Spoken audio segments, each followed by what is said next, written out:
মসজিদের ভাগ করে একটা টাইটেল দিয়ে দিলেন যে আহলে হাদিস জামে মসজিদ দিলেন না, মানে কি এখানে মুহাদ্দিসরা নামাজ পড়ে, অন্য কেউ সাধারণ মানুষ পড়ে না? ব্যাপারটা এমন নাকি এখানে শুধু কোরআন সুন্নাহর অনুসারী 100% অনুসারীরা নামাজ পড়ে, আর বাকি যারা পড়ে না এরা কোরআন সুন্নাহর 100% অনুসারী না? মানে মাযহাব যারা মেনে চলছে এরা কোরআন সুন্নাহ 100% মানে না, আমি 100% মানি, এটা প্রমাণ করতে চাচ্ছেন? এটা প্রমাণ করতে চাচ্ছেন? তাহলে তো এটা দাম্ভিকতা হলো। মসজিদ কি সবার জন্য না খাস কিছু মানুষের জন্য?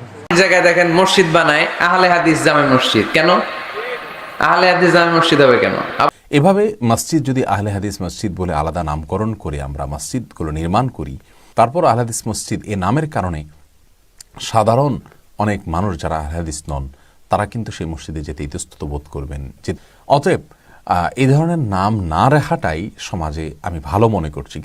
ইসরায়েলরা ফিলিস্তিন দখল করছে, আর বাংলাদেশে কট্টরবাদী নামদারি হানাফিরা আহলে হাদিস মসজিদ দখল করছে। যখন সারা পৃথিবীতে মুসলিমের উপর নির্যাতন চলছে, তখন এই কিছু খুমরা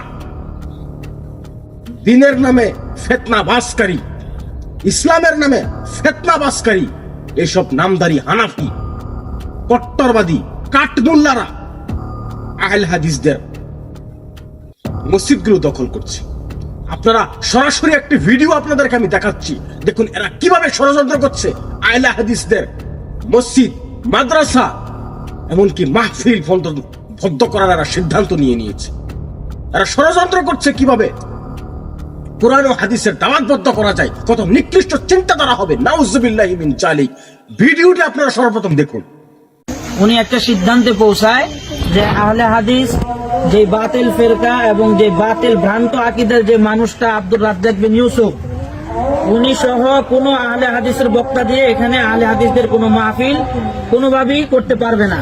এই সিদ্ধান্ত আমাদের কলাতিয়া ইউনিয়নের প্রতিনিধিদের পক্ষ থেকে চলে আসছে এবং আমরা সেই সিদ্ধান্তের উপরে জমে গেছি।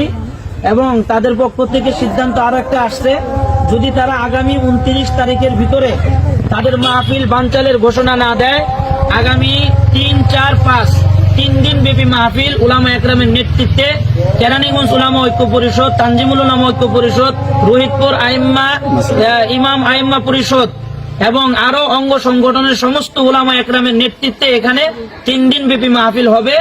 দেশের সর্ববৃহৎ উলামা একরামদের প্ল্যাটফর্মের মধ্যে যারা প্রথম সারির কাতারে আছে, আল্লামা আব্দুল হামিদ মধুপুরের পিসাবুদুর সহ, পীর সাহেব চরমনাই সহ, আল্লামা মামুনুল হক, আল্লামা খালেদ সাইফুল্লাহ আইয়ুবী সহ, সমস্ত মুফতি জাহিদুল ইসলাম কাসিমি সহ সমস্ত উলামা একরামকে নিয়ে আমরা এখানে 3 দিন ব্যাপী মাহফিল করব। এবং আমরা এখানে আজকে উপস্থিত হয়েছি শান্তির লক্ষ্যে, এই মাঠ দেখার জন্য আসছি। এলাকার ধর্মপ্রাণ সমস্ত মুসলমান ভাই বোনদেরকে জানাইতে আসছি এটাই যে আমরা কোনো উশৃঙ্খলতা চাই না, বিশৃঙ্খলতা চাই না। আমরা শান্তির লক্ষ্যে শান্তিপ্রিয় মুসলমান হিসাবে এখানে যেন কোনো দুষ্কৃতি এবং কোনো বাতিল আমাদের এলাকায় কোনো অরাজকতা তৈরি না করতে পারে, এ বিষয়ে আমরা অবগত করার জন্য আজকে এখানে সমবেত হয়েছি।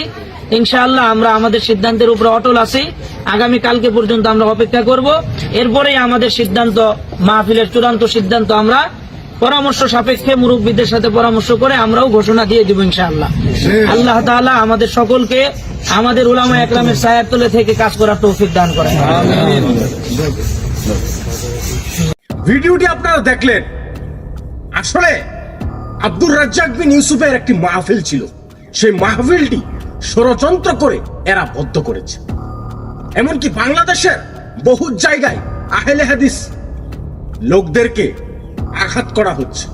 কিন্তু কেন চুপ আজকে সেলিব্রিটি বক্তারা, যারা সবসময় বলে থাকে যে আহলে হাদিস নাম দেওয়া কেন আহলে হাদিস নাম দিতে হয়? আসলে সব এক থালিয়ে ভাত খায়। আমি বলতে বাধ্য হয়েছি, এরা হলো আসল মুনাফিক, যারা দ্বীন ইসলামের কথা প্রচার করে না। যখন আহলে হাদিসদের উপর আক্রমণ হয়, যখন কোরআন হাদিস প্রচারকারী একজন ব্যক্তির উপর আক্রমণ হয়, আফসোস এইসব সেলিব্রিটি বক্তারা তখন মুখ করে না, চুপ হয়ে থাকে। তখন আজকে কোথায় গিয়েছে মিজানুর রহমান আজহারি, কথা বলে না কেন? আজকে কোথায় গিয়েছে শাইখ আহমদুল্লাহ, কথা বলে না কেন? এরা সব মুনাফিক, এরা কখনো প্রতিবাদে কথা বলবে না। এরা কখনো কিছু বলবে না। আজকে আহলে হাদিসদের উপর এত আক্রমণ হচ্ছে, তাদের মসজিদ মাদ্রাসাগুলো নিয়ে এত ষড়যন্ত্র চলছে বাংলাদেশে, বাংলার জমিনে, সেখানে 3 কোটি 3.5 কোটি আহলে হাদিস মানুষেরা থাকে। সেখানে এইসব বড় বড় আলেমরা, সেলিব্রিটি আলেমরা, তাদের একটি মেসেজ মানুষের কাছে পৌঁছে গেলে মানুষ বুঝতে পারবে। তবে এরা সত্য লুকিয়ে রাখে, এরা বুবা শয়তান, এরা হলো বুবা শয়তান। আজকে আমি শুধু এই কথাগুলো বলার জন্য এখানে এসেছি, কেননা কারো সহ্য হবে না একজন যে নিজেকে আহলে হাদিস দাবি করে, সে আসলে মানুষকে মদ খাওয়ার দিকে ডাকে না, মানুষকে সুদ খাওয়ার দিকে ডাকে না, মানুষকে জুয়া খেলার দিকে ডাকে না, মানুষকে বলে না তুমি গানে কনসার্টে গিয়ে মেলায় বাজারে গিয়ে সব টাকা উড়িয়ে দেও। আহলে হাদিস এরকম ভাবে মানুষকে ডাকে না। আহলে হাদিস কখনো মানুষকে গাঁজা খাওয়ার জন্য ডাকে না, মদ খাওয়ার জন্য ডাকে না, জুয়া খেলার জন্য ডাকে না, সুদ খাওয়ার জন্য ডাকে না, ঘুষ খাওয়ার জন্য ডাকে না। আহলে হাদিসরা সবসময় মানুষকে আল্লাহ আল্লাহ রাসূলের দিকে ডাকে, কোরআন ও হাদিসের দিকে ডাকে। এটা কি অন্যায়? এটা কি অপরাধ? এটা অন্যায় না, এটা অপরাধ না, এটা আল্লাহর সন্তুষ্টি অর্জনের একটি মাধ্যম। আহলে হাদিসরা যখন আল্লাহ আল্লাহ রাসূলের দিকে ডাকে, আহলে হাদিসরা যখন কোরআন ও হাদিসের দিকে ডাকে, আল্লাহ আল্লাহ রাসূলের দিকে ডাকে, তখন তাদের গায়ে জ্বালা ওঠে।